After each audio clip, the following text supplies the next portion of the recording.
नमस्कार। जैसा कि आप जानते हैं, खबरें वही दिखाते हैं जो बहुजनों के लिए बहुत जरूरी होती है। आज हमें संविधान चौक नागपुर में, और संविधान चौक नागपुर में हमारे साथ जो शख्सियत खड़ी है, वह शख्सियत बहुत बड़ा अच्छा काम कर रही है। हमें जब पता चला कि वह किताबों का वितरण कर रही है और जितने भी यहाँ पे जो बच्चे हैं सभी को किताबें वो प्रोवाइड कर रहे हैं, तो उनसे जानते हैं इनका मकसद क्या है इसके पीछे। तो सबसे पहले सर आपका परिचय बताएं। वैभव शिंदे पाटिल, जितेंद्र आवाड़, युवा मंच नागपुर विभाग। सर आप जो किताबें बांट रहे हैं इसके पीछे क्या मकसद है, क्या वजह है आज?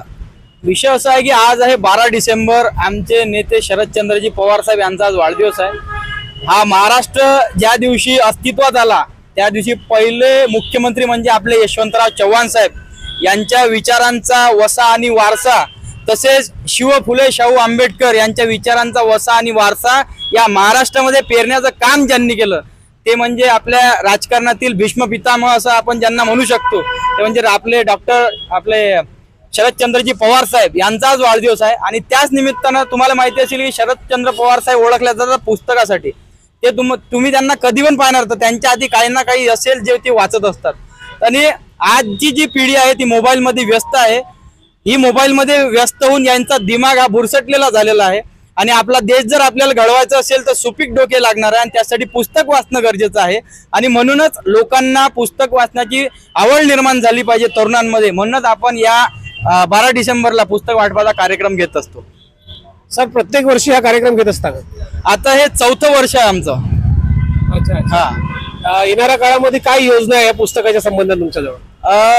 येणाऱ्या काळामध्ये आता आमची एक छोटीशी लायब्ररी सुद्धा आहे, ज्या माध्यमातून आम्ही जे पुस्तक वाटप करतो त्यांना ते वाचले का हे विचारतो, पण आणि वाचणं झालं तर ते पुस्तक वापस घेऊन दुसरं पुस्तक आम्ही देतो। अशा प्रकारचा उपक्रम चालतो। म्हणजे फक्त पुस्तक वाटणे हे आमचं उद्दिष्ट नाहीये, तर खरंच वाचलं का याच्यावर सुद्धा आमचं नियंत्रण असते। सर येणाऱ्या काळामध्ये विद्यार्थ्यांना तुम्ही काय प्रबोधन कराल आमच्या चॅनलच्या माध्यमातून? विद्यार्थ्यांना माझं हेच सांगणं आहे की आपण दिवसभर रील स्क्रोल करण्यापेक्षा, कारण की बघा पूर्ण जग आपल्या भारताला काय म्हणते तर आज भारत हा तरुणांचा देश आहे, पण पुऱ्या जगामध्ये कॉन्स्पिरसी आपल्या देशाच्या विरोधात करत आहे। ते म्हणजे कोणती? आपल्या देशातला तरुण हा याची मानसिकता कशी बुलसटेल हा देशाच्या कामात कसा नाही येणार यासाठी प्रयत्न केला जात आहे। त्यामुळे आपल्या मोबाईलवर कंटेंट सुद्धा त्याच पद्धतीने येते।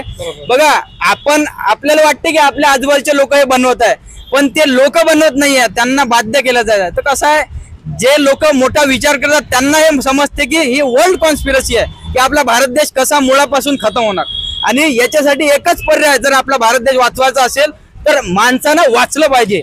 तुम्हाला सांगतो, पुस्तक वाचल्यानं मस्तक सुधारतं, आणि जे मस्तक सुधारलेलं असतं ते कधीच कुणापुढे नतमस्तक होत नाही। त्यामुळे मला असं वाटते आज तरुणाने पुस्तक वाचून हा देश घडवण्यासाठी, कारण की बाबा जी पण तुम्हाला माहिती आहे आता मोबाईल मध्ये तुम्ही काय म्हणता की हा अभ्यास हा मोबाईलवर होतो बा, असं नसते। पुस्तक वाचल्यानं तुमचं मन मस्तिष्क शांत राहते, फोकस राहते, आणि तुम्हाला आयुष्यात काय करायचं आहे ते तुम्हाला माहिती पडते।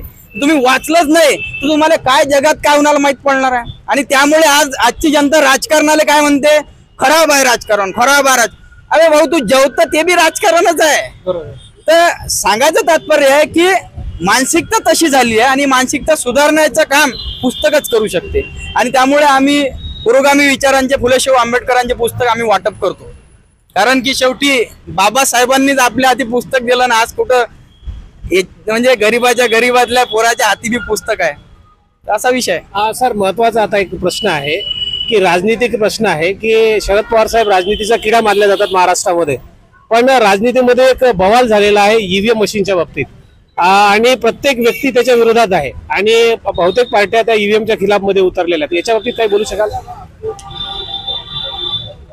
आता हा विषय पॉलिटिकल, म्हणूनच मी म्हटलं की शरद पवार साहेब पॉलिटिकल आहेत, आणि तेही ह्या विषयावर बोललेले आहेत। त्यांनी शरदचंद्र पवार साहेब हेच बोलले की बा ईव्हीएम वर डायरेक्ट असं कोणतंही प्रूफ नाहीये त्याच्यावर आक्षेप घेता येईल, फक्त शंका आहे, असं शरद पवार साहेबांचं वाक्य आहे। त्यामुळे कसं आहे, शरद पवारने आता बोललेलं आहे साहेबांनी, आणि शेवटी हा सोशल कार्यक्रम आहे, मार्कंडवाडीला त्यांनी मोठा प्रोग्राम घेतलेला आहे। बघा आता कसं आहे, या देशातल्या नागरिकाला जर मतदान करण्याचा अधिकार आहे, ते नेमकं मतदान कसं झालं आणि कोणाला झालं तर हे माहीत करून घेण्याचा पण अधिकार आहे. त्यामुळे शंका उपस्थित करणं या भारत देशाच्या नागरिकांचं कर्तव्य आहे, म्हणजे पहिला त्याचा अधिकार पण आहे. तर त्यामुळे ज्याला जे जमते तो ते करत आहे. त्यामुळे आपण त्याच्यात सांगू नाही शकत ना की हेच केलं पाहिजे, तेच केलं पाहिजे, हेच नाही केलं पाहिजे, तेच नाही केलं पाहिजे. ओके, धन्यवाद साहब.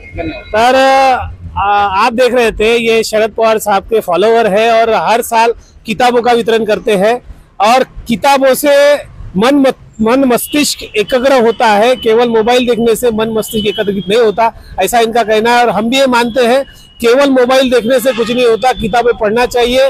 अपने दिमाग को अगर सही लाइन में लाना है तो उसको आगे बढ़ाना चाहिए और किताबों का ज्यादा से ज्यादा जो लोग पढ़ नहीं रहे उनको देना चाहिए और पढ़ने के लिए प्रवृत्त करना चाहिए, ये कहते हैं. धन्यवाद. आप देखते रहे हमारा यूट्यूब चैनल, लाइक कीजिए, शेयर कीजिए, सब्सक्राइब कीजिए. धन्यवाद.